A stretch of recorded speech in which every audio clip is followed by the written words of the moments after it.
The shocking twist that changed Frank's life forever. Frank, the son of one of the wealthiest men in the city, was a student at Prestige University.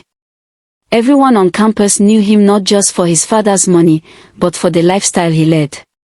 Frank always wore the most expensive clothes, drove the flashiest cars, and hung out with a group of friends who were just as wealthy and privileged as he was. Wherever Frank went, heads turned. He was the king of the campus, and he knew it. But with all his wealth and popularity, Frank had developed a prideful and arrogant attitude. He looked down on anyone who wasn't from a wealthy family or who didn't fit into his high-class world. To him, those who worked hard for their living, like the cleaning staff or students with part-time jobs, were beneath him.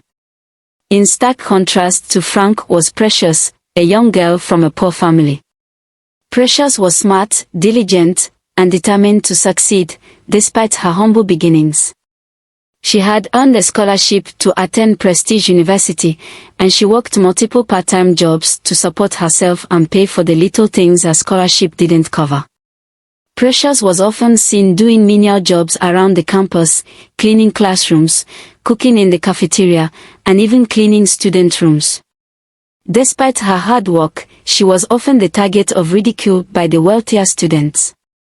But Precious never let their harsh words get to her. She knew who she was, and she was proud of her hard work. Frank's closest friends were Kenny, Tony, and Bola, all sons of rich parents. They spent their days driving around in expensive cars, throwing parties, and generally making life difficult for anyone who didn't belong to their social circle. They were known for their pranks and bullying, particularly targeting students who worked part-time jobs to make ends meet. To them, life was a game, and the poorer students were nothing but pawns. Precious, with her modest clothes and hardworking nature, became an easy target for their taunts. They made fun of her whenever they saw her cleaning, calling her names like maid and beggar. But Precious never responded to their insults. She kept her head down and continued with her work, determined not to let their cruelty distract her from her goals. One day, the school announced a grand party to celebrate the university's anniversary. It was the biggest event of the year, and everyone was excited. Frank and his friends immediately began planning how they would make an entrance, what they would wear, and how they would dominate the party. They were determined to be the center of attention, as always. Meanwhile, Precious saw the announcement as an opportunity. She knew that the party would need servers and cleaners, and she immediately applied for the job. If she got it, it would be a chance to earn some extra money, which she desperately needed. Precious was hired to serve and clean at the party, just as she had hoped. On the day of the event, she put on her uniform and arrived early to help set up. The party was being held in the grand hall, and it was decorated with lights, streamers, and balloons. There was a buzz of excitement in the air as students began arriving in their finest clothes. As Precious walked, she couldn't help but overhear the conversations of the rich students who passed by her. They spoke about their expensive clothes, their luxurious vacations, and their wealthy parents. But Precious didn't feel envious. She was content with who she was and knew that her hard work would pay off one day. As the party got underway, Frank and his friends made their grand entrance. They were dressed in the latest designer outfits, and everyone turned to look at them. Frank strutted through the crowd like he owned the place, with Kenny, Tony, and Bola following close behind. They spotted Precious almost immediately, serving drinks and cleaning up after the guests. "Look who it is," Tony sneered. "Our little maid is here to serve us." Kenny laughed. "Don't spill anything on my shoes, beggar." Precious ignored them, as she always did, and continued with her work. But the words still stung. She wished she could be at the party as a guest, enjoying herself like everyone else, instead of being treated like she was invisible, or worse, like she was less than human. While the party was in full swing, Precious noticed something strange. Kenny, who was Frank's best friend, seemed to be acting suspiciously. She saw him talking in hushed tones with Tony in a corner, and then she noticed him slipping something into Frank's drink when he wasn't looking.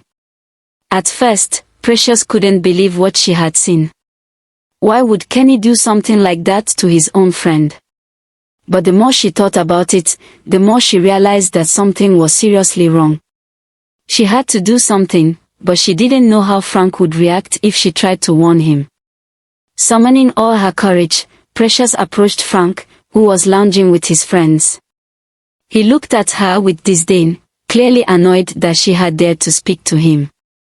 "What do you want?" Frank asked coldly.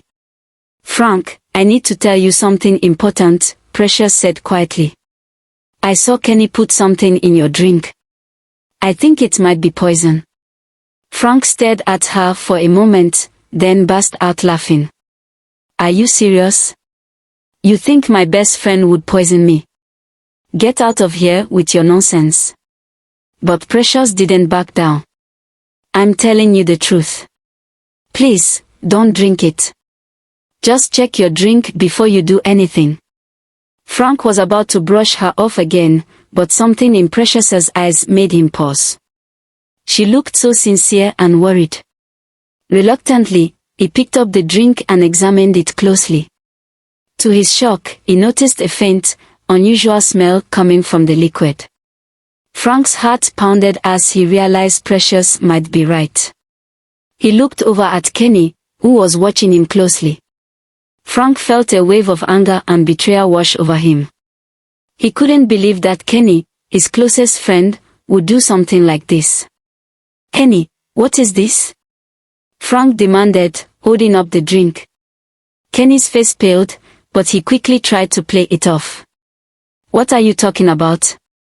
It's just a drink." But Frank wasn't fooled. "Did you put something in this? What were you planning to do?" Kenny stammered, trying to come up with an excuse, but it was too late. Frank had seen the truth in his eyes. Under pressure, Kenny finally confessed. He had been jealous of Frank for a long time. Even though they were best friends, Kenny had always envied Frank's wealth, popularity, and the way everyone admired him. Kenny felt like he was always living in Frank's shadow, and he couldn't take it anymore. So, he decided to do something drastic, something that would put an end to Frank's dominance once and for all. Frank turned to Precious, who had stood silently by, watching the confrontation unfold. He suddenly felt a deep sense of shame. Here was a girl who had every reason to hate him. He had bullied her, mocked her, and treated her like dirt. And yet, she had saved his life. If it hadn't been for her, who knows what might have happened. "Precious," Frank said quietly. "I'm so sorry. I've treated you terribly, and you didn't deserve it. Thank you for warning me. You saved my life." Precious looked at him with a gentle smile. "It's okay, Frank. I don't hold any grudges. I just wanted to do the right thing." The party quickly fell apart after the confrontation. Kenny was escorted out by security, and the other students whispered and gossiped about what had happened. Frank was left feeling hollow and confused. He had everything, money, friends, popularity, but now he realized how empty it all was. Frank spent the next few days reflecting on his life and the way he had treated others. He realized that his wealth and status had blinded him to what really mattered. He had hurt so many people, especially Precious, who had done nothing but work hard to make a better life for herself. Frank knew he needed to make things right, and he decided to start with Precious. He sought her out in the library, where she was studying between classes. "Precious," Frank said, approaching her table. "Can we talk?" Precious looked up, surprised to see him. "Sure, Frank. What's on your mind?" Frank took a deep breath. "I've been thinking a lot about what happened. I know I've been a terrible person, and I don't expect you to forgive me easily. But I want you to know that I'm truly sorry. I want to change, and I'd like to start by being a better friend to you." Precious could see the sincerity in Frank's eyes. She had always believed in giving people a second chance, and she could tell that Frank was genuinely trying to be better. "I appreciate that, Frank," she said with a smile. "Everyone makes mistakes, but what matters is that you learn from them. If you're really serious about changing, then I'm willing to be your friend." Frank felt a wave of relief. "Thank you, Precious. That means a lot to me." News of Frank's apology to Precious quickly spread around the campus. Some people were surprised, others were skeptical. Could Frank really change? Or was this just another one of his tricks? But those who knew Precious trusted her judgment. If she believed in Frank, maybe there was hope for him after all. Meanwhile, Kenny had been expelled from the university for his actions. The other students distanced themselves from him, realizing that his jealousy and envy had led him down a dark path. Over the next few weeks, Frank and Precious started spending more time together. Frank found himself learning a lot from Precious about humility, kindness, and the value of hard work. He began to see the world through her eyes, and it changed him. He started to treat others with more respect, and he even apologized to some of the other students he had bullied in the past. Precious, in turn, appreciated Frank's efforts to change. She saw that he was sincere, and she was glad to have him as a friend. They studied together, shared meals, and even attended some of the university's events together. One day, a group of wealthy students approached Frank with an invitation to a secret party. It was being held off campus, and only the richest and most popular students were invited. They told Frank that if he wanted to join them, he had to leave Precious behind. She wasn't welcome. Frank was torn. On one hand, these were his old friends, the people he used to hang out with. But on the other hand, he had come to value Precious's friendship more than anything. He knew that if he went to the party, he would be betraying her. In the end, Frank made his decision. He politely declined the invitation and chose to spend the evening with Precious instead. They had a quiet dinner together and watched a movie. Frank knew he had made the right choice, and he felt more at peace than he had in a long time. A few weeks later, it was Precious's birthday. Frank wanted to do something special for her, but he wasn't sure what. He knew that Precious didn't care about expensive gifts or flashy parties. What mattered to her was sincerity and thoughtfulness. So Frank decided to throw her a small surprise party. He invited a few of her close friends and prepared a homemade meal. When Precious walked into the room and saw what Frank had done, she was deeply touched. "This is the best birthday I've ever had," she said, smiling at Frank. "Thank you so much." Frank felt a warmth in his heart that he hadn't felt in a long time. He realized that making others happy was far more fulfilling than any of the superficial things he used to care about. Just when everything seemed to be going well, something unexpected happened. Precious started receiving anonymous messages on her phone, warning her to stay away from Frank. The messages were filled with threats and insults, and they made Precious feel uneasy. At first, Precious tried to ignore the messages, but they kept coming. She didn't want to worry Frank, but she knew she couldn't handle this alone. When Precious finally told Frank about the messages, he was furious. He couldn't believe that someone would try to intimidate her like this. Frank promised Precious that he would find out who was behind the messages and put a stop to it. Frank started investigating, asking around, and keeping an eye on the people who might have a grudge against him or Precious. He even went through his old messages and contacts, looking for clues. After weeks of searching, Frank finally uncovered the truth. The messages were coming from an old rival of his, a student named Daniel. Daniel had always been jealous of Frank's popularity and wealth, and he couldn't stand the idea of Frank changing for the better. He wanted to sabotage Frank's new friendship with Precious and drag him back into his old ways. Frank confronted Daniel in the school courtyard, demanding that he stop sending the threatening messages. Daniel, however, wasn't afraid. He taunted Frank, telling him that he would never change and that he belonged with the rich and spoiled kids, not with someone like Precious. But Frank stood his ground. He told Daniel that he was no longer interested in the superficial life he once lived. He had found something far more valuable, true friendship and a sense of purpose. Frank made it clear that he wouldn't let anyone, not even Daniel, ruin that. With Daniel's identity revealed, Frank made sure that Precious was safe. He reported Daniel's actions to the university authorities, and Daniel was suspended for his behavior.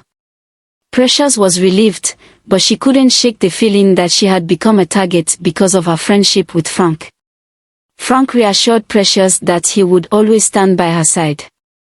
He told her that she had taught him so much about life and that he was grateful for her friendship. As the school year came to an end, Frank and Precious's friendship grew stronger.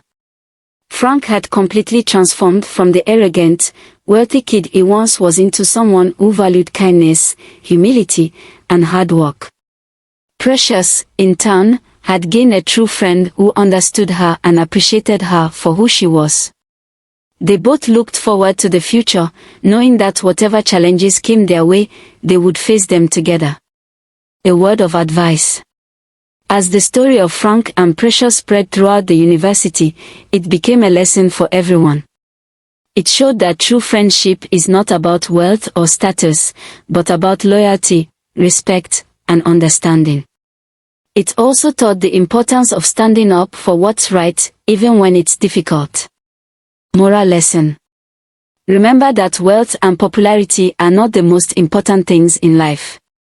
What truly matters is how we treat others, the friendships we build, and the values we hold dear. Don't let jealousy, pride, or the opinions of others cloud your judgment. Instead, strive to be kind, humble, and loyal, just like Precious. And always remember, it's never too late to change for the better. I hope you enjoyed the tale. If so, please like the video, comment, share it with your family and friends, and don't forget to subscribe to the channel and turn on the notification bell for more enchanting tales like this one. Goodbye.